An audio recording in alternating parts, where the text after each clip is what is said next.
ಆರೋಗ್ಯದ ನಾಡಾಗಿತ್ತು ಭಾರತ. ಆದ್ರೀಗ ಆಹಾರವೇ ವಿಷ. ಆರೋಗ್ಯ ಹಾಳು, ಕೋವಿಡ್ ಕಾಟ, ಡಯಾಬಿಟೀಸ್, ಆರ್ಥರೈಟಿಸ್, ಕ್ಯಾನ್ಸರ್ ಇದಕ್ಕೆಲ್ಲ ಪಾರಂಪರಿಕ ಭಾರತೀಯ ಆಹಾರವೇ ಪರಿಹಾರ. ರೋಗ ನಿರೋಧಕ ಶಕ್ತಿಗಾಗಿ ಬಳಸಿ ಮಿಲೆಕ್ಸ್ ಚೂರ್ಣಂ. ಇದರಲ್ಲಿದೆ ಹೈಯೆಸ್ಟ್ ಕ್ವಾಲಿಟಿ ಸಿರಿಧಾನ್ಯಗಳು, ಡ್ರೈ ಫ್ರೂಟ್ಸ್, ಸೀಡ್ಸ್ ಹಾಗೂ ಮೊಳಕೆ ಕಾಳುಗಳ ಶಕ್ತಿ. ಖರೀದಿಸಲು ಲಿಂಕ್ ಡಿಸ್ಕ್ರಿಪ್ಷನ್ ಮತ್ತು ಪಿನ್ಡ್ ಕಾಮೆಂಟ್ ನಲ್ಲಿದೆ.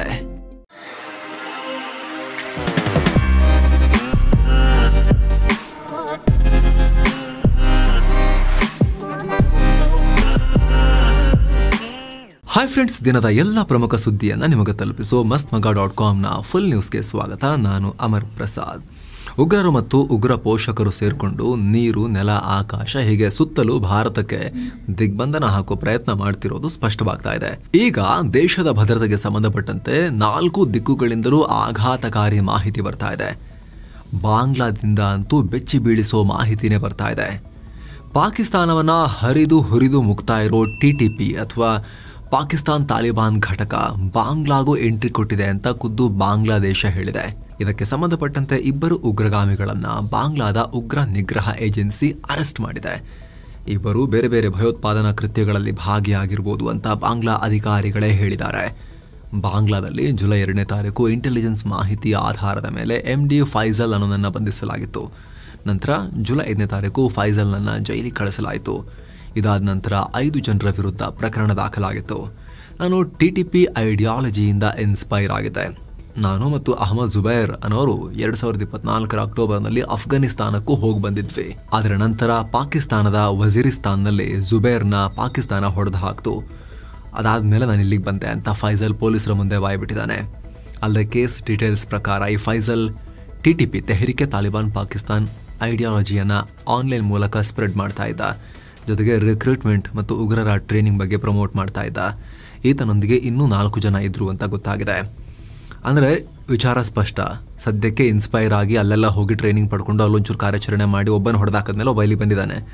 ಸದ್ಯಕ್ಕೆ ಟಿಟಿಪಿದೆ ಐಡಿಯಾ ಹರಡ್ತಾ ಇದ್ದ. ಒಂದು ಸ್ವಲ್ಪ ಜನ ಆದಮೇಲೆ TTB ಅಂತ ಮಾಡ್ತಿದ್ದ ಅಷ್ಟೇ ಅವನು, ತೆಹರಿಕೆ ತಾಲಿಬಾನ್ ಬಾಂಗ್ಲಾದೇಶ್ ಅಂತ.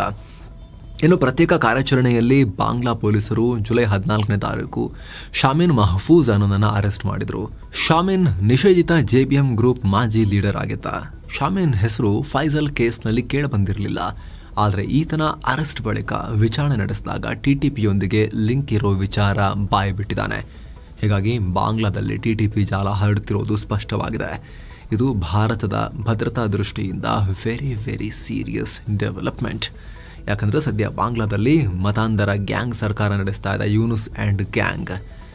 ಅವರ ಬಾಯಲ್ಲಿ ಆಗಾಗ ತಾಲಿಬಾನ್ ರೀತಿಯ ಮಾತುಗಳು ಕೇಳಿ ಬರೋಕ್ಕೆ ಶುರುವಾಗಿವೆ. ಇನ್ನು ಈ TTP ಅನ್ನೋದು ಪಾಕಿಸ್ತಾನದಲ್ಲಿರೋ ತಾಲಿಬಾನ್ನ ಘಟಕ. ಪಾಕಿಸ್ತಾನ್ ತಾಲಿಬಾನ್ ಇದು. ಪಾಕ್ನಲ್ಲಿ ತಾಲಿಬಾನ್ ಮಾದರಿಯ ಶರಿಯಾ ಆಡಳಿತ ಜಾರಿಗೆ ತರಬೇಕು. ಈಗಿರೋ ಈ ಆಸಿಮ್ ಮುನೀರಾ ಮತ್ತು ಆತನ gang, Shahbaz Sharif and gang, ಅವರ ಪೊಲಿಟಿಕಲ್ ಪಾರ್ಟಿ, ಆ ಒಂದು ಸಿಸ್ಟಮ್ ಸೆಟಪ್ ಏನಿದೆ ಸರಿ ಇಲ್ಲ. ಅದು ಅವರು ಇಸ್ಲಾಮಿಕ್ ರಿಪಬ್ಲಿಕ್ ಆಫ್ ಪಾಕಿಸ್ತಾನ ಅಂತ ಘೋಷಿಸ್ಕೊಂಡಿದ್ರು ಕೂಡ ಇಲ್ಲ, ಜಾಸ್ತಿ ಇಲ್ಲ. ಇವ್ರನ್ನೆಲ್ಲ ಹೊಡೆದು ಆಚೆ ಹಾಕಬೇಕು. ಆಸಿಮ್ ಮುನೀರಾ, ಶಹಬಾಜು, ಈ ಏನು ಸೆಟಪ್ ಇದೆ ಪಾಕಿಸ್ತಾನದಲ್ಲಿ ಕರೆಂಟ್ ಸೆಟಪ್, ಅದನ್ನು ತೆಗೆದು ಹಾಕಬೇಕು. ಪೂರ್ತಿ ಅಫ್ಘಾನಿಸ್ತಾನ ಮಾದರಿಯ ತಾಲಿಬಾನ್ ಸರ್ಕಾರ ತರಬೇಕು, ಶರಿಯಾ ಕಾನೂನು ತರಬೇಕು ಅನ್ನೋ ಟಾರ್ಗೆಟ್ ಅವರು ಹಾಕ್ಕೊಂಡಿದ್ದಾರೆ. ಪಾಕಿಸ್ತಾನ ತಾಲಿಬಾನ್ ಅವರು ಬರೀ ಅಷ್ಟಕ್ಕೆ ಸೀಮಿತವಾಗಿಲ್ಲ, ಕ್ರೂರವಾಗಿ ದಾಳಿಗಳನ್ನು ನಡೆಸ್ತಾ ಇದ್ದಾರೆ. ಜಗತ್ತಿನಲ್ಲೇ ಅತ್ಯಂತ ವೇಗವಾಗಿ ಬೆಳೀತಿರೋ ಉಗ್ರ ಗುಂಪು ಅದು. ಹೀಗಾಗಿ ಬಾಂಗ್ಲಾ ಯುವಕರನ್ನ ದಾರಿ ತಪ್ಪಿಸಿ ಭಾರತದ ವಿರುದ್ಧ ಇವರನ್ನ ಬಳಸಬಹುದು ಅನ್ನೋ ಆತಂಕ ಈಗ ವ್ಯಕ್ತವಾಗ್ತಾ ಇದೆ. ಮತ್ತೊಂದು ಕಡೆ ಪಶ್ಚಿಮದ ಗಡಿಯಲ್ಲಿ ಪಾಕಿಸ್ತಾನದ ಉಪಟಳ ಹೆಚ್ಚಾಗಿದೆ. ಗುಜರಾತ್ನ ಕಚ್ ಸಮೀಪ ಪಾಕಿಸ್ತಾನದ ಮೀನುಗಾರಿಕಾ ದೋಣಿಯೊಂದು ಪತ್ತೆಯಾಗಿದೆ. ಆ ದೋಣಿ ಸಮೇತ ಭಾರತದ ಗಡಿ ನುಸುಳೋಕೆ ಪ್ರಯತ್ನಪಟ್ಟ ಶಂಕಿತನನ್ನ ಕೂಡ ವಶಕ್ಕೆ ಪಡೆಯಲಾಗಿದೆ. ಜೊತೆಗೆ ದೋಣಿಯಲ್ಲಿದ್ದ ಮೀನುಗಾರಿಕೆಗೆ ಬಳಸೋ ಸಲಕರಣೆಗಳನ್ನು ಕೂಡ ರಿಕವರ್ ಮಾಡಲಾಗಿದೆ. ಅನೇಕ ಭದ್ರತಾ ಏಜೆನ್ಸಿಗಳು ಈ ವಿಚಾರವಾಗಿ ತನಿಖೆ ನಡೆಸ್ತಾ ಇದ್ದಾರೆ. ಗಡಿ ನುಸುಳೋಕೆ ಪ್ರಯತ್ನ ಪಡ್ತಿದ್ದ ಹಿಂದಿನ ಉದ್ದೇಶ ಏನು ಅಂತ ಪತ್ತೆ ಹಚ್ಚುತ್ತಾ ಇದ್ದಾರೆ. ಈ ಘಟನೆ ಭಾರಿ ಆತಂಕಕ್ಕೂ ಕಾರಣ ಆಗಿದೆ. ಯಾಕಂದರೆ ಇತ್ತೀಚೆಗಷ್ಟೇ ಜಮ್ಮು ಕಾಶ್ಮೀರದ ರಜೌರಿ ಜಿಲ್ಲೆಯಲ್ಲಿರೋ LOC ಗಡಿ ಹತ್ರ ಸುಮಾರು 4-5 ಜೈಷ್ ಉಗ್ರರು ಗಡಿಯಿಂದ ಒಳಗೆ ನುಗ್ಗೋಕೆ ಪ್ರಯತ್ನ ಪಡ್ತಾ ಇದ್ರು. ಆದರೆ ನಮ್ಮ ಸೇನೆ ಗುಂಡು ಹಾರಿಸಿ ಅವರು ಓಡ್ ಹೋಗಿದ್ರು. ಆದರೆ ಉಗ್ರರಿಗೆ ಒಳ ನುಸುಳೋಕೆ ಸಹಾಯ ಮಾಡ್ತಿದ್ದ ಗೈಡ್ ಜೀವಂತವಾಗಿ ಸಿಕ್ಕಿಬಿದ್ದಿದ್ದ. ಆತನ ವಿಚಾರಣೆ ವೇಳೆ ಜೈಷ್ ಉಗ್ರರನ್ನ ಒಳನುಸುಳಿಸೋಕೆ ಸಹಾಯ ಮಾಡ್ತಾ ಇದ್ದೆ ಅಂತ ಬಾಯ್ಬಿಟ್ಟಿದ್ದ. ಅದಾದ ನಂತರ ಮೊನ್ನೆ ಮುಂಬೈನ ಸಮೀಪ ಕೂಡ ಒಂದು ಇದೇ ರೀತಿ ಅನುಮಾನಾಸ್ಪದ ಬೋಟ್ ಪತ್ತೆಯಾಗಿತ್ತು. ಬರೀ ಬೋಟ್, ಯಾರೂ ಇರಲಿಲ್ಲ. ಯಾರು ಬಂದರು, ಎಲ್ಲಿಗೆ ಹೋಗಿ ಸೇರಿಕೊಂಡಿದ್ದಾರೆ ಗೊತ್ತಿರಲಿಲ್ಲ. ಇನ್ನೂ ತನಿಖೆ ನಡೀತಾ ಇದೆ. ಆ ಹೊತ್ತಲ್ಲೇ ಈಗ ಇನ್ನೊಂದು ಅನುಮಾನಾಸ್ಪದ ಬೋಟ್ ಮತ್ತೊಬ್ಬ ಪಾಕಿ ಪ್ರಜೆ ಕೂಡ ಸಿಕ್ಕಾಕೊಂಡಿದ್ದಾನೆ. ಇದು ತೀವ್ರ ಆತಂಕಕ್ಕೆ ಕಾರಣ ಆಗಿದೆ. ನಿಮ್ಗೆ ಗೊತ್ತಿರೋ ಹಾಗೆ ಮುಂಬೈ ದಾಳಿ ನಡೆದಾಗಲೂ ಉಗ್ರರು ಇದೇ ರೀತಿ ಮೀನುಗಾರರ ದೋಣಿ ಏರಿ ಮಹಾರಾಷ್ಟ್ರದ ಬಂದರಿಗೆ ಬಂದು ತಲುಪಿದ್ರು ಮುಂಬೈ ತೀರಕ್ಕೆ. ಹೀಗಾಗಿ ಈ ದೋಣಿಯ ಹಿಂದಿನ ಕಾರಣ ಏನು ಅನ್ನೋದನ್ನು ಈಗ ತೀವ್ರವಾಗಿ ತನಿಖೆಗೊಳಪಡಿಸಲಾಗ್ತಾ ಇದೆ. ಈ ಮಧ್ಯೆ LOCನಲ್ಲೂ ಕೂಡ ಸಮಸ್ಯೆ ಹೆಚ್ಚಾಗ್ತಿದೆ. ಪಾಕಿಸ್ತಾನದ ಕಳ್ಳ ಸಾಗಾಣಿಕೆದಾರರು ಹೊಸ ತಂತ್ರಗಳನ್ನು ಉಪಯೋಗಿಸಿ ಭಾರತದ ಒಳಗೆ ಮಾದಕ ವಸ್ತು, ಶಸ್ತ್ರಾಸ್ತ್ರ ಮತ್ತು ಮದ್ದುಗುಂಡುಗಳನ್ನು ತಲುಪಿಸ್ತಾ ಇದ್ದಾರೆ. ಹಿಂದಿಗಿಂತ ಈ ಚಟುವಟಿಕೆ ಈಗ ಜಾಸ್ತಿಯಾಗಿದೆ ಅಂತ ಖುದ್ದು BSF DIG AK ವಿದ್ಯಾರಥಿ ಹೇಳಿದ್ದಾರೆ. ಆಪರೇಷನ್ ಸಿಂಧೂರ್ ನಂತರ ಸ್ವಲ್ಪ ಟೈಮ್ ಪಾಕಿಸ್ತಾನದಿಂದ ಡ್ರೋನ್ ಹಾರಿ ಬರೋ ಪ್ರಸಂಗಗಳು ಕಮ್ಮಿಯಾಗಿದ್ವು. ಆದ್ರೀಗ ಪುನಃ ಅಂಥ ಚಟುವಟಿಕೆಗಳು ಆರಂಭ ಆಗಿವೆ. ಅದು ಕೂಡ ಬಹಳ ನಿಖರ ಮತ್ತು ಎಫೆಕ್ಟಿವ್ ಆಗಿ ನಡೀತಾ ಇದೆ. ಪಾಕಿಸ್ತಾನಿ ಕಳ್ಳ ಸಾಗಾಣಿಕೆದಾರರು ಭಾರತದ ಮತ್ತಷ್ಟು ಒಳಗೆ ಬಂದು ಡ್ರೋನ್ ಡಿಪ್ಲಾಯ್ ಮಾಡ್ತಿದ್ದಾರೆ. ಮಾದಕ ವಸ್ತು, ಶಸ್ತ್ರಾಸ್ತ್ರ, ಮದ್ದುಗುಂಡುಗಳನ್ನು ಡ್ರಾಪ್ ಮಾಡಿ ಹೋಗ್ತಾ ಇದ್ದಾರೆ ಅಂತ ಕಳವಳ ವ್ಯಕ್ತಪಡಿಸಿದ್ದಾರೆ. ಅಲ್ಲದೆ ಹಿಂದೆ ಪಾಕಿಸ್ತಾನಿ ಡ್ರೋನ್ಗಳು ಗಡಿಯಿಂದ ಜಸ್ಟ್ 1 ಕಿಲೋಮೀಟರ್ ಒಳಗೆ ಬರ್ತಾ ಇದ್ವು. ಆದರೆ ಈಗ 2 ರಿಂದ 2.5 ಕಿಲೋಮೀಟರ್ಗಿಂತಲೂ ಹೆಚ್ಚು ಒಳಗೆ ಬರ್ತಾ ಇವೆ. ಹೀಗೆ ಮಾಡೋದ ಕಾರಣ ಇದೆ. ಆಪರೇಷನ್ ಸಿಂಧೂರ್ ನಂತರ ಭಾರತ ಗಡಿಯಲ್ಲಿ BSF ಗಸ್ತು ತಿರುಗೋದನ್ನು ಜಾಸ್ತಿ ಮಾಡಿದೆ. ಸೆಕ್ಯೂರಿಟಿ ಟೈಟ್ ಮಾಡಲಾಗಿದೆ. ಹೀಗಾಗಿ ಕಳ್ಳ ಸಾಗಾಟವಾಗೋ ಮಾದಕ ವಸ್ತು ಮತ್ತು ಶಸ್ತ್ರಾಸ್ತ್ರಗಳನ್ನು ಪಡೆಯೋರು ಗಡಿ ಹತ್ತಿರಕ್ಕೆ ಬಂದು BSF ಕೈಗೆ ಸಿಕ್ಕಿಬಿಡಬಾರದು ಅಂತ, ಡ್ರೋನ್ ಮತ್ತು ಒಳಗೆ ಹೋದರೆ ಸೇಫ್ ಆಗಿ ತಲುಪಿಸಬಹುದು ಅಂತ, ಹಾಗೆ ಈ ಡ್ರೋನ್ಗಳು ಪತ್ತೆಯಾಗಬಾರ್ದು ಅಂತ ಅವುಗಳನ್ನು ಎತ್ತರದಲ್ಲೂ ಕೂಡ ಹಾರಿಸ್ತಾ ಇದ್ದಾರೆ. ಈಗ ಒಮ್ಮೆ ಭಾರತದ ಗಡಿ ದಾಟಿದ ಮೇಲೆ ಆಮೇಲೆ ಸ್ವಲ್ಪ ಎತ್ತರ ಕಮ್ಮಿ ಮಾಡಿ ಕೆಳಗೆ ಬಂದು ಕಡಿಮೆ ಎತ್ತರದಲ್ಲಿ ಜಿಗ್ಜ್ಯಾಗ್ ಪ್ಯಾಟರ್ನಲ್ಲಿ ಹಾರಿಸ್ತಾ ಇದ್ದಾರೆ. ಈ ಮೂಲಕ ರೆಡಾರ್ ಕಣ್ಣಿನಿಂದಲೂ ತಪ್ಪಿಸ್ಕೊಳ್ತಾ ಇದ್ದಾರೆ. ಏನೋ ಪಾಕ್ ಕಳ್ಳ ಸಾಗಾಣಿಕೆದಾರರು ಚೀನಾದ ಅಡ್ವಾನ್ಸ್ ಡ್ರೋನ್ಗಳನ್ನು ಬಳಸ್ತಾ ಇದ್ದಾರೆ. ಇದರಿಂದ ಭಾರತದಲ್ಲಿ ಗಡಿ ಭಾಗದಲ್ಲಿ ನಿಯೋಜನೆಗೊಂಡಿರುವ ಆಂಟಿ ಡ್ರೋನ್ ಟೆಕ್ನಾಲಜಿಗಳು ಇವುಗಳನ್ನು ಗುರುತಿಸೋಕೆ ಕಷ್ಟಪಡ್ತಿವೆ. ಸರಿಯಾಗಿ ಎಫೆಕ್ಟಿವ್ ಆಗಿ ಗುರುತಿಸಿ ಅವುಗಳನ್ನು ಬೀಳಿಸ್ತಾ ಇಲ್ಲ ಅಂತ ಸೇನಾ ಮೂಲಗಳೇ ಆತಂಕ ಹೊರ ಹಾಕಿವೆ. ಮತ್ತೊಂದು ಕಡೆ ಪೂರ್ವ ಗಡಿಯಲ್ಲೂ ಕೂಡ ಕಳ್ಳ ಸಾಗಾಣಿಕೆದಾರರ ಕಾಟ ಜಾಸ್ತಿಯಾಗಿದೆ. ಮೇಘಾಲಯದ ಪೂರ್ವ ಜೈಂತಿಯಾ ಹಿಲ್ಸ್ ಜಿಲ್ಲೆಯ ಭಾರತ ಬಾಂಗ್ಲಾ ಗಡಿ ಭಾಗದಲ್ಲಿ ಕಳ್ಳ ಸಾಗಾಣಿಕೆದಾರರು BSF ಸಿಬ್ಬಂದಿ ಮೇಲೆ ದಾಳಿ ಮಾಡಿದ್ದಾರೆ. ಪರಿಣಾಮ 2 BSF ಸಿಬ್ಬಂದಿ ಗಾಯಗೊಂಡಿದ್ದಾರೆ. ಸುಮಾರು 40 ಮಂದಿಯ ಚಲನವಲನವನ್ನು BSF ಸಿಬ್ಬಂದಿ ಪತ್ತೆ ಮಾಡಿದರು. ಆಗ BSF ಮತ್ತು ಕಳ್ಳ ಸಾಗಾಣಿಕೆದಾರರ ನಡುವೆ ಘರ್ಷಣೆ ನಡೆಯಿತು. ಈ ವೇಳೆ ಬಾಂಗ್ಲಾದಿಂದ ಭಾರತಕ್ಕೆ ಒಳನುಸುಳೋಕೆ ತಯಾರಾಗಿ ನಿಂತಿದ್ದ 40 ರಿಂದ 50 ಜನರ ಗುಂಪು BSF ಸಿಬ್ಬಂದಿ ಮೇಲೆ ಕಲ್ಲು ತೂರಾಟ ಮಾಡಿದ್ದಾರೆ. ಇದರಿಂದ ಗಾಯಗೊಂಡ BSF ಸಿಬ್ಬಂದಿ ಗುಂಡು ಹಾರಿಸಿ ವಾರ್ನಿಂಗ್ ಶಾಟ್ಸ್ ಕೊಟ್ಟಿದ್ದಾರೆ. ಈ ವೇಳೆ ಎಲ್ಲರೂ ಸ್ಥಳದಿಂದ ಕಾಲ್ಕಿತ್ತು ಓಡಿ ಹೋಗಿದ್ದಾರೆ. ಏನೋ ಪಹಲ್ಗಾಮ್ ಉಗ್ರ ದಾಳಿ ಕುರಿತು ಭಯಾನಕ ಮಾಹಿತಿ ತನಿಖೆಯಲ್ಲಿ ಬಯಲಾಗಿದೆ. ಈ ದಾಳಿ ನಂತರ ಉಗ್ರರ ಕ್ರೌರ್ಯ ಹೇಗಿತ್ತು ಅಂತ ಪ್ರತ್ಯಕ್ಷದರ್ಶಿಗಳು ಬಿಡಿಸಿ ಹೇಳಿದ್ದಾರೆ. ಬೈಸರನ್ ಕಣಿವೆಯಲ್ಲಿ ಹತ್ಯಾಕಾಂಡ ನಡೆಸಿದ 3 ಉಗ್ರರು ಅಲ್ಲೇ ನಿಂತು ತಮ್ಮ ಹೀನ ಕೆಲಸವನ್ನ ಸೆಲೆಬ್ರೇಟ್ ಮಾಡಿಕೊಂಡಿದ್ದಾರೆ. ಗಾಳಿಲಿ ಗುಂಡು ಹಾರಿಸಿ ಸೆಲೆಬ್ರೇಷನ್ ಮಾಡಿದ್ದಾರೆ ಅಂತ NIA ತನಿಖೆಯಲ್ಲಿ ಮಾಹಿತಿ ಬಹಿರಂಗ ಆಗಿದೆ. ಏನೋ ಚೀನಾದಲ್ಲಿ ನಡೆದ Shanghai cooperation organisation SCO foreign ministers meeting ವೇಳೆ ಪಹಲ್ಗಾಮ್ ಉಗ್ರ ದಾಳಿ ಕುರಿತು ಭಾರತ ಮತ್ತು ಪಾಕಿಸ್ತಾನ ವಿದೇಶಾಂಗ ಸಚಿವರ ನಡುವೆ ಮಾತಿನ ಸಮರ ನಡೆದಿದೆ. ಜಮ್ಮು ಕಾಶ್ಮೀರದ ಪ್ರವಾಸೋದ್ಯಮಕ್ಕೆ ತೊಂದರೆ ಉಂಟು ಮಾಡೋಕೆ ಅಂತಲೇ ಈ ಕೃತ್ಯ ನಡೆಸಲಾಗಿತ್ತು.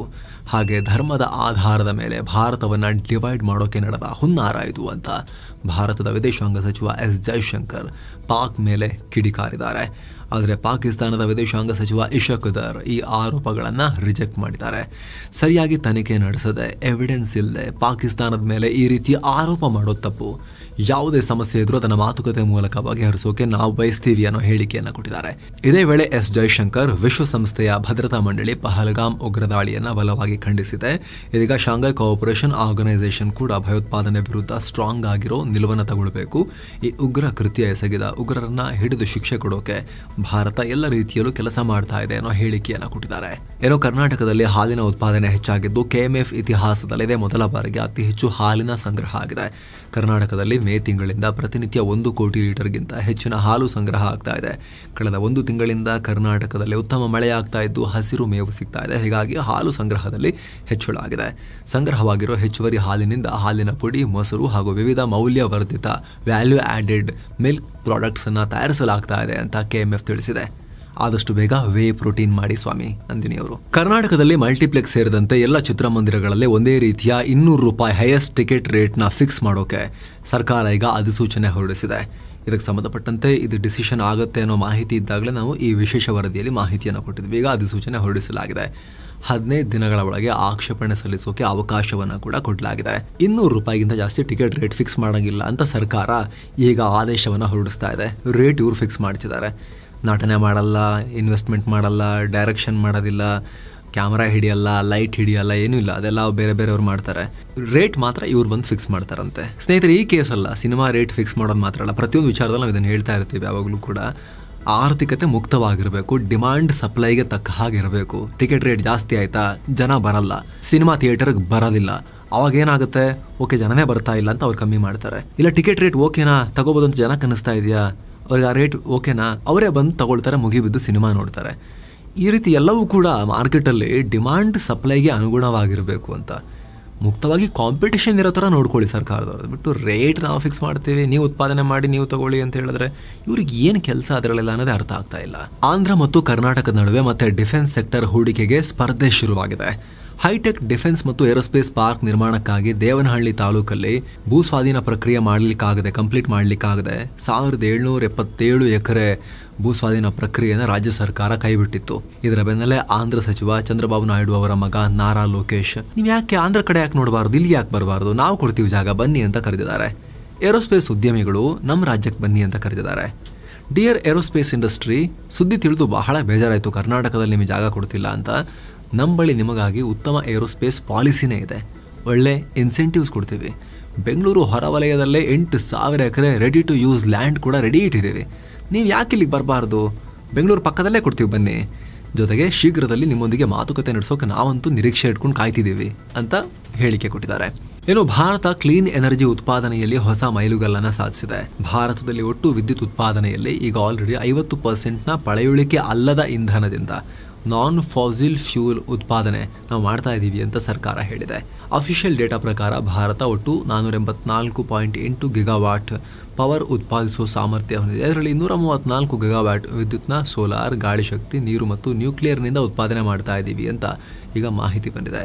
ಜಾರ್ಖಂಡ್ನ ಬೊಕಾರೋ ಜಿಲ್ಲೆಯಲ್ಲಿ ನಕ್ಸಲರ ವಿರುದ್ಧ ಕಾರ್ಯಾಚರಣೆ ನಡೆಸಲಾಗಿದೆ. ಒಬ್ಬ CRPF ಯೋಧ ಹುತಾತ್ಮರಾಗಿದ್ದಾರೆ. ಜೊತೆಗೆ 2 ನಕ್ಸಲರನ್ನು ಕೂಡ ಹೊಡೆದುರುಳಿಸಲಾಗಿದೆ. ಶೋಧ ಕಾರ್ಯಾಚರಣೆ ಇನ್ನೂ ಕೂಡ ಅಲ್ಲಿ ಮುಂದುವರೆದಿದೆ. ದಕ್ಷಿಣ ಸಿರಿಯಾದಲ್ಲಿರೋ ಡ್ರೂಸ್ ಅಲ್ಪಸಂಖ್ಯಾತ ಸಮುದಾಯದ ರಕ್ಷಣೆಗೆ ನಾವು ನಿಂತಿದ್ದೀವಿ ಅಂತ ಹೇಳ್ಕೊಂಡಿರೋ ಇಸ್ರೇಲ್ ಸಿರಿಯಾದ ಮೇಲೆ ದಾಳಿ ನಡೆಸಿದೆ. ಇದೀಗ ರಾಜಧಾನಿ ಡಮಾಸ್ಕಸ್ನಲ್ಲಿರೋ ಸಿರಿಯಾ ಸೇನೆಯ ಹೆಡ್ ಕ್ವಾರ್ಟರ್ಸ್ ಮೇಲೇನೆ ಸ್ಫೋಟಕ ಸುರಿದು ಬಂದಿದೆ ಇಸ್ರೇಲ್. ಈ ದಾಳಿಯಿಂದ ಈ ಸೇನಾ ಹೆಡ್ ಕ್ವಾರ್ಟರ್ಸ್ ತುಂಡಾಗಿ ಹೋಗಿದೆ, ಗೇಟ್ ಎಲ್ಲ ಅಂತ ವರದಿಯಾಗಿದೆ. ಅತ್ತ ಸಿರಿಯಾ ರಕ್ಷಣಾ ಇಲಾಖೆ ಅಕ್ಕಪಕ್ಕದಲ್ಲಿದ್ದ ಇನ್ಫ್ರಾಸ್ಟ್ರಕ್ಚರ್ ಅನ್ನ ಕೂಡ ಗುರಿಯಾಗಿಸಿಕೊಂಡು ಇಸ್ರೇಲ್ ದಾಳಿ ಮಾಡಿದೆ. ಡ್ರೂಸ್ ಸಮುದಾಯದ ವಿರುದ್ಧ ಸಿರಿಯಾ ಸರ್ಕಾರ ತಗೊಂಡ ಕ್ರಮಕ್ಕೆ ಪ್ರತಿದಾಳಿ ಅಂತ ಇಸ್ರೇಲ್ ಹೇಳಿದೆ. ಸಿರಿಯಾದ ಸವೇದಾ ನಗರದಲ್ಲಿರೋ ಡ್ರೂಸ್ ಸಮುದಾಯದವರನ್ನ ಅವ್ರ ಪಾಡಿಗೆ ಬಿಟ್ಟು ನೀವು ಇಲ್ಲಿಂದ ತೊಲಗಿ ಅಂತ ಸಿರಿಯಾ ಸರ್ಕಾರಕ್ಕೆ ಇಸ್ರೇಲ್ ವಾರ್ನಿಂಗ್ ಕೊಟ್ಟ ಬೆನ್ನಲ್ಲೇ ಈ ಬೆಳವಣಿಗೆಯಾಗಿದೆ. ಷೇರುಪೇಟೆ ವಿಚಾರಕ್ಕೆ ಬಂದ್ರೆ ಫ್ಲಾಟ್ ಅಲ್ಲಿ ಎಂಡ್ ಆಗಿದೆ. ದಿನದ ವಹಿವಾಟಿನ ಅಂತ್ಯಕ್ಕೆ ಸೆನ್ಸೆಕ್ಸ್ 64 ಪಾಯಿಂಟ್ಸ್ ಏರಿಕೆಯಾಗಿ 82,634ಕ್ಕೆ ತಲುಪಿದೆ. ನಿಫ್ಟಿ 16 ಪಾಯಿಂಟ್ಸ್ ಹೆಚ್ಚಾಗಿ 25,212ಕ್ಕೆ ತಲುಪಿದೆ. ಹಣದುಬ್ಬರ ಇಳಿಕೆ, ಕಡಿಮೆ ಬಡ್ಡಿದರ, ಉತ್ತಮ ಮುಂಗಾರಿನಿಂದಾಗಿ ದೇಶದ ಒಟ್ಟು ಆರ್ಥಿಕ ಪರಿಸ್ಥಿತಿ ಚೆನ್ನಾಗಿ ಕಾಣಿಸ್ತಿದೆ. ಆದ್ರೆ ಭಾರತ ಮತ್ತು ಅಮೆರಿಕ ನಡುವಿನ ವ್ಯಾಪಾರ ಒಪ್ಪಂದ ಇದೇ ದೊಡ್ಡ ಕಾರ್ಮೋಡ ತರ ಕಾಯ್ತಾನೆ ಇದೆ, ತಲೆ ಮೇಲ್ಗಡೆ ಬಂದು ನಿಂತ್ಕೊಂಡು. ಹೂಡಿಕೆದಾರರು ಕೂಡ ಕಾಯ್ತಿದ್ದಾರೆ ಮೋಡ ಯಾವಾಗ ಕ್ಲಿಯರ್ ಆಗುತ್ತೆ, ಯಾವ ಕ್ಲಾರಿಟಿ ಸಿಗುತ್ತೆ ಅಂತ ಹೇಳಿ. ಹಾಗಾಗಿ ಅಗೇನ್ ಫ್ಲಾಟ್ ಆಗಿತ್ತು. Mahindra and Mahindra, Wipro, Tech Mahindra, Reliance Industries, SBI ಷೇರುಗಳು ಲಾಭ ಮಾಡಿಕೊಂಡಿವೆ. ಆದರೆ Shriram Finance, Eternal, Sun Pharma, TCS, Yes Bank, Tata Motor ಷೇರುಗಳು ನಷ್ಟ ಅನುಭವಿಸಿವೆ. ಡಾಲರ್ ಮುಂದೆ ರೂಪಾಯಿ ಮೌಲ್ಯ 18 ಪೈಸೆ ಕುಸಿತ ಕಂಡು 85.94 ಆಗಿದೆ. ಚಿನ್ನ ಮತ್ತು ಬೆಳ್ಳಿ ಬೆಲೆ ವಿಚಾರಕ್ಕೆ ಬಂದರೆ 24 ಕ್ಯಾರೆಟ್ನ 10 ಗ್ರಾಂ ಚಿನ್ನದ ಬೆಲೆಯಲ್ಲಿ 416 ರೂಪಾಯಿ ಕಮ್ಮಿಯಾಗಿ 97,500 ರೂಪಾಯಿ ಆಗಿದೆ. 22 ಕ್ಯಾರೆಟ್ನ 10 ಗ್ರಾಂ ಚಿನ್ನದ ಬೆಲೆಯಲ್ಲಿ 421 ರೂಪಾಯಿ ಕಮ್ಮಿಯಾಗಿ 89,270 ರೂಪಾಯಿ ಆಗಿದೆ. 1 ಕೆಜಿ ಬೆಳ್ಳಿ ಬೆಲೆಯಲ್ಲಿ 797 ರೂಪಾಯಿ ಕಮ್ಮಿಯಾಗಿ 1,11,200 ರೂಪಾಯಿ ಆಗಿದೆ. ಸೊ ಫ್ರೆಂಡ್ಸ್, ಇದಾಗಿತ್ತು ಇವತ್ತಿನ ಫುಲ್ ನ್ಯೂಸ್. ನಾವು ಕುಯ್ದಿಲ್ಲ, ಎಳೆದಿಲ್ಲ, ಕಿರ್ಚಾಡಿಲ್ಲ, ಕೇವಲ ಸುದ್ದಿಯ ರೀತಿಯಲ್ಲಿ ನಿಮಗೆ ತಲುಪಿಸುವ ಪ್ರಯತ್ನವನ್ನ ಮಾಡಿದ್ದೀವಿ. ನಮ್ಮ ಈ ಪ್ರಯತ್ನ ನಿಮಗೆ ಇಷ್ಟ ಆಗ್ತಾ ಇದ್ದರೆ ದಯವಿಟ್ಟು mastmagga.com ಚಾನಲ್ಗೆ ಸಬ್ಸ್ಕ್ರೈಬ್ ಮಾಡಿ, ಪಕ್ಕದ ಬೆಲ್ ಐಕಾನ್ ಮೇಲೆ ಕ್ಲಿಕ್ ಮಾಡೋದನ್ನ ಯಾವುದೇ ಕಾರಣಕ್ಕೂ ಮರೆಯಬೇಡಿ. Thank you so much. ಮತ್ತೆ ಭೇಟಿ ಆಗ್ತಿರೋಣ ಸ್ನೇಹಿತರೆ. ನಮಸ್ತೆ.